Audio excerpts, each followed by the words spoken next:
Hello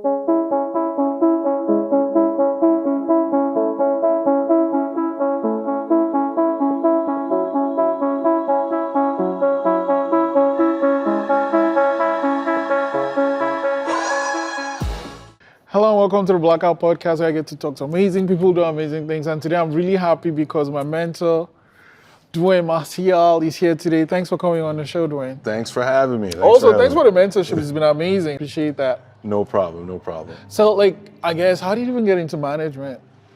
Well, like most managers, it's something that you stumble into. I began as a radio guy, and then went from doing program director to doing events. And then from being an event manager and hosting events and doing shows, that's where I became a manager. Artists came up to me and said, "You should manage me because I want to get on a show." And it just kind of just kept going from there. And I've been a manager since. What do you love about it, though? The rewarding part about managing is having artists happy when things go well. You know, a placement or a song getting on a good playlist, or getting traction for an artist and things like that. Like it gets me excited and happy to do what I do as a manager, and knowing we're doing some things and being successful. And I guess, what are the not so good part about being a manager? Everything.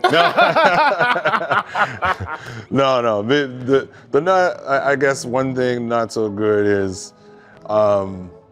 You're not gonna. You'll know about the losses or the not wins. The things aren't wins. So, basically, anything that's not a win is your fault, and you have to learn how to deal with those consequences and that kind of thing. So it's one of those.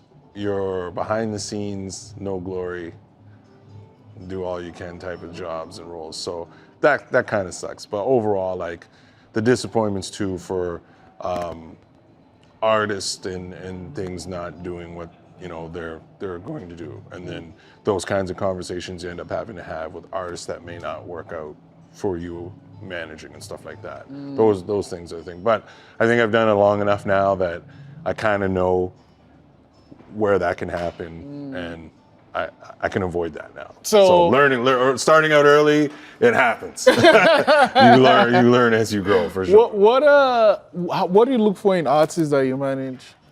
I look for artists to be more hungry than me. Oh, that's difficult to find, actually. Yeah.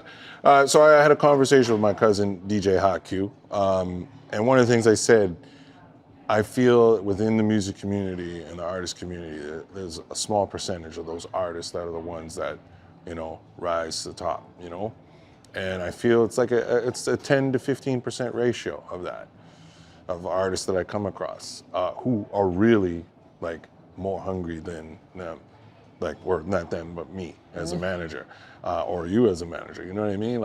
So and they're the diamonds in the rough that you really want to work with, who are going to be more hungry than you and want to go get it, and they want to get up every day and do it, not because you want them to do it, but because they want to do it. They want to see themselves win, and knowing that you can be an integral part of their success and helping, and it gets them motivated, then that's even better. Yeah, because that self-motivation just adds extra fuel, right?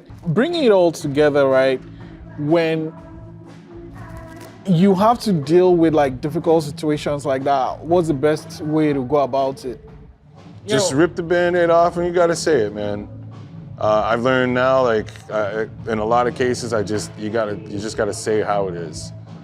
Some people respect me for it, some people don't, but I've learned over the years that's how this game is, and at the end of the day, the music industry, it's an industry and it's a business. So, a lot of these conversations that happen, it's not going to be personal, it's business, right?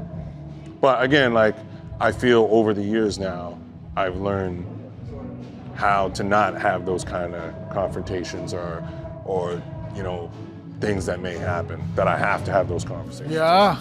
One thing that has come out of this mentorship for me is that, you manage artists, but you kind of focus on managing producers, and that's something I never even thought of.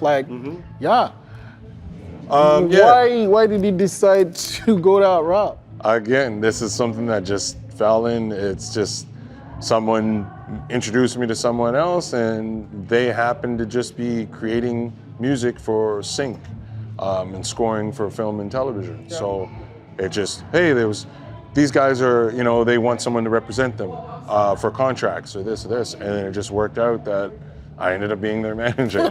And then now I have another artist I manage. And actually, to be honest, two of the other producers who I manage, one of them is actually my brother. Okay. And again, for him, I opted to manage him because one, he's my brother, but two, he's a fantastic musician who can play a multitude of instruments, and he was in a band that I kept telling him for 2-3 years that he needed to just focus on himself as a musician and an artist and brand himself, and then use a band or be a part of a band. But I said, because he's so talented, he should just focus on himself as the actual artist and talent, which now we've labeled it as him as a producer, and that's where he's gone. The other guy, I've known him for years and years and years, like dating back, probably over 15 years I've known the guy. And some of my earlier syncs, when I didn't realize I was doing sync then, sending out his beats through MySpace and getting him placements in music. So we've been friends, and then it just worked out over the last 5 years. It was like, okay, well, I'm gonna officially manage you since I do it anyway. So now, I manage producers too. Thanks. Okay, I want to bring it home and end it with this one. You've been doing this for years and years and years. What is the thing that keeps that fire burning? Because new music, man. The DJ side of me loves music. The person like me, myself, I love music, which made me want to be a DJ.